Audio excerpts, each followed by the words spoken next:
যদিও আলেমদের ব্যাপারে অনেক ইখতিলাফ, অনেক মতানৈক্য, আসমান জমিনের মধ্যে নিকৃষ্ট কিছু হবে তারা, তারপরেও আল্লাহ পাক নিজে আলেমদের বৈশিষ্ট্যের ব্যাপারে, ফজিলতের ব্যাপারে বলছেন, ইন্নামা ইয়াখশাল্লাহ মিন ইবাদিহিল উলামা, আমার বান্দাদের মধ্যে একমাত্র আলেমগণই সবচেয়ে আমাকে বেশি ভয় করে।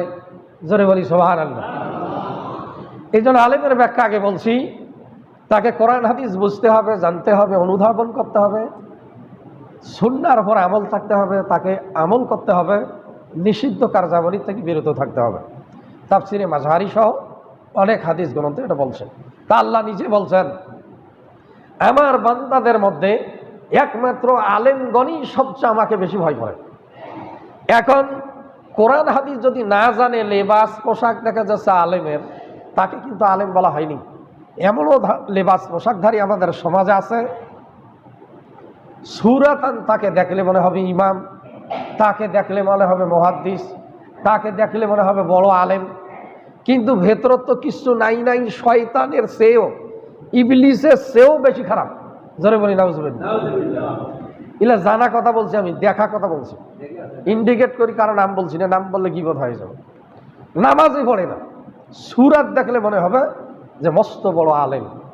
তাহলে এই জন্য সুরাতান আলেম হবে, আমল থাকবে না, তাকে আলেম বলা হয়নি। আল্লাহর নবী বলছেন, কুন আলিমান আও মুতাআল্লিমান আও মুস্তামিআন আও মুহিব্বান লা তাকুন খামিসান ফাতাহলিকু। আল্লাহ রাসূল বলছেন, তুমি আলেম হও, যদি আলেম হইতে না পারো, আও মুতাআল্লিমান, তুমি ছাত্র হও, শিখতে থাকো, এ শেখার কোনো শেষ নাই, আপনি শিখিয়ে শেষ করতে পারবেন না। এটাও যদি না পারো, আও মুস্তামিআন, আলেমগণ যে সমস্ত কথাবার্তা বলে এইগুলো শুনিয়ে তুমি আমল করো, আও মুহিব্বান, সেটাও যদি না পারো, আলেমদের সঙ্গে তুমি বন্ধুত্ব রাখো, ভালোবাসা রাখো, লা তাকুন খামিসান, তুমি 5 নম্বর হইও না, ফাতাহলিকু, যদি এই 4কে বাদ দিয়ে তুমি 5 নম্বর হও, তাহলে তুমি ধ্বংসপ্রাপ্ত হবে। জোরে বলি নাউজুবিল্লাহ। 1 নম্বর মুসলিম শরীফের হাদিস, আল্লাহর নবী বলছেন, তোমরা আলেম হও। এখন সবাই আলেম হবে তা নয়, তবে এতটুকু এলেম প্রত্যেকের জন্য শিক্ষা করা ফরজ। যতটুকু না হলে আপনি ইবাদত বন্দেগী করতে পারবেন না।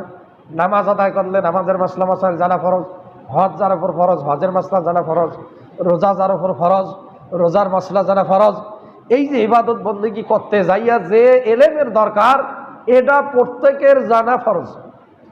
এরপরে আল্লাহ বলছেন, ফাতাফাক্কাহু, একটা দল বালাইবে মিন কুল্লি নাফারিন, একটা দল সমাজ থেকে বের হবে, বা এমন কেউ বের হবে ফকি আলেম হওয়ার জন্য, যাইয়েদা আলেম, যোগ্য আলেম সমাজে 2-1 জন থাকবে।